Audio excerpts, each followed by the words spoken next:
il faut éviter de prendre les quais.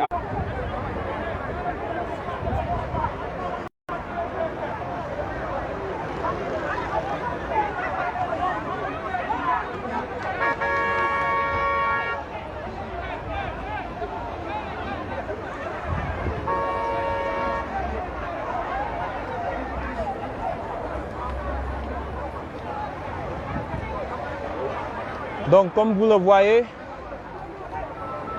c'est pas possible d'appeler.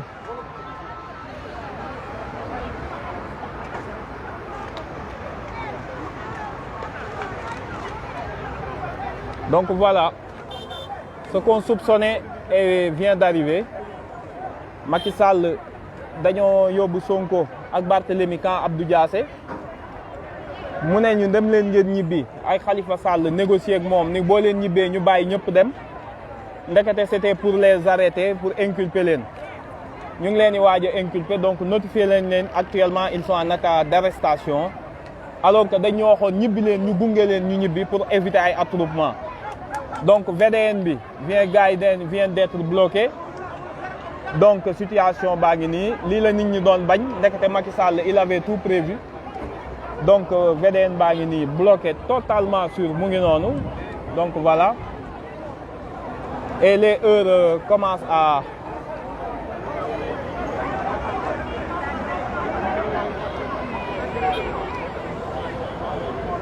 donc voilà daal ni ñibbi leen ñoom Sonko dañuy def conférence de presse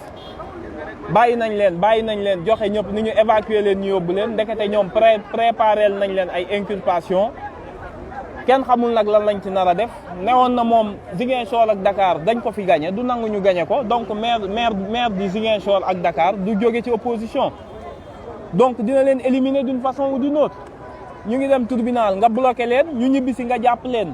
ni leen damay bañ attroupement ñu bàyyi leen ndekete bi ñu leen di bàyyi lan lañ ci jublu woon c'était ndekete benn guet-apens ni ñëpp ñibbi leen nit ñi dem leen toog seen kër nit ñi dem ñibbi ak xel mu dal jàpp ni waxu commissaire waxu officier supérieur police su ne dama leen di bàyyi ndekete boobu procureur ma ngay lijjanti ndànk ci suuf nëbbatu bindal leen arrestation boobu ñëpp ñibbi nañ donc ça c'est la première réaction yi nga xam ni Khalifa Sall vient de lancer l'appel à la résistance nationale ndax moom la ñu waxal mu gëm leen ci kàddu ni ko jarul ngay kii à la situation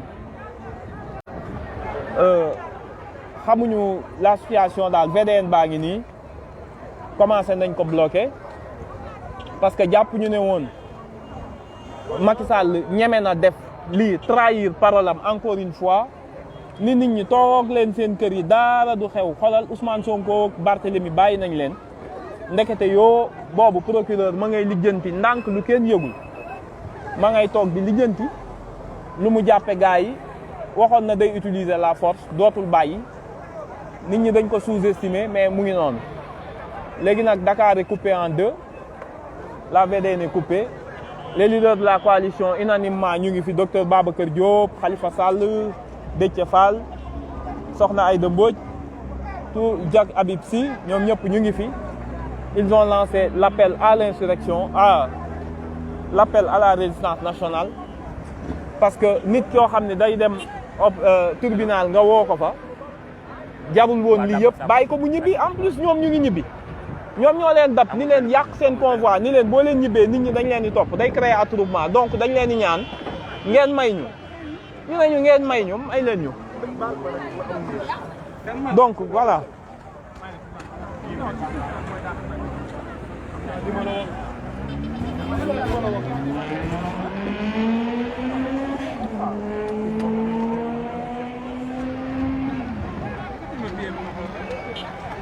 donc voilà c'est très regrettable cette situation vraiment loo xam ni mënoon naa ñàkk jarul woon muy am c'était pas utile c'était pas nécessaire yóbbu leen tribunal ñu notifier ko ni ko reporté nañ sa audience bi jeex est-ce que loolu dafa jaroon lii est-ce que loolu jaroon léegi nag la VDN est coupée des deux côtés mu ngi noonu voilà donc xamoon nañ ni journée bi dina compliqué parce que dañ koo seq koo xam ni parole am amu ko ni nit ñi dem leen ngeen ñibbi maa ngi bàyyi Sonko ak Barthélemy dimbale leen ma ngeen dem parce que dañuy bañ ay embouteillage ak ba nit ñi gëm leen ñu xaar ba nit ñi dellu ndekete yoo il préparait un coup notifié nañ ni Sonko ak Barthélemy sont en état d'arrestation ñu ngi prison fa la ñuy nelaw procureur bu paree dina génne ay chef d'inculpation yàllaa xam lan la ñuy yokk lan lay wax donc waxoon na ni loi bu bees bi de dissolution des partis politiques à tout moment le ministre de l'Intérieur peut dissoudre un parti politique problème bii la doon xaar yu mel nii pour bu paree woote ni dissoudre na à partir d'aujourd'hui les partis yi bokk ci coalition Yewwi Askan Wi donc il faut s'attendre à cette mesure lii la ñu Macky Sall def voilà la mesure donc voilà il faut que parti yëpp ñi benn observateur ni woon maa leen ni élection du am Cheikh Yérim Seck nit ñi naan ko looy wax nii mais Macky Sall nee na moom bu nga nekk Sénégal ba génn ay carte duñ ko gagné su demee ba xam ni gagné nañ reporté na local yi ay année lu mat ñeenti at nga reporté ay local ñu dem ba organiser ko jot lu ne nga dugg ci téye nga carte électeur téye nga certificat de résidence bañ nga primo votant bañ nga conclusion yi ñu waxoon utal autorité indépendante léegi nag problème baa ngi nii voilà lii la doon ut et c'est ce qu'il a obtenu.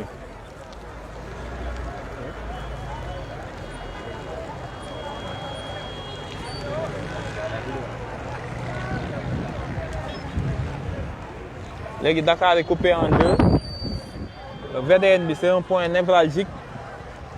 nit ñi bloqué nañ ko donc ñi waroon a ñibbi liggéey ba dee yendu journée yu metti tey ñoo ngi nii ku nekk ci ñoom di nga am naqar parce que doo mën a dem et voilà la situation Dakar ak Sénégal dinañ ko xamante ci àddina ci violence boo xamante ni président ba moo ko wund ndax nee na moom foog mu def 3e mandat te ci local yi lay jaar te bu naree ñàkk local yi dina fexe ba comme d'habitude chaos technique kenn du occupé kii bi donc pour l'instant daal nit ñaa ngi fi voilà la situation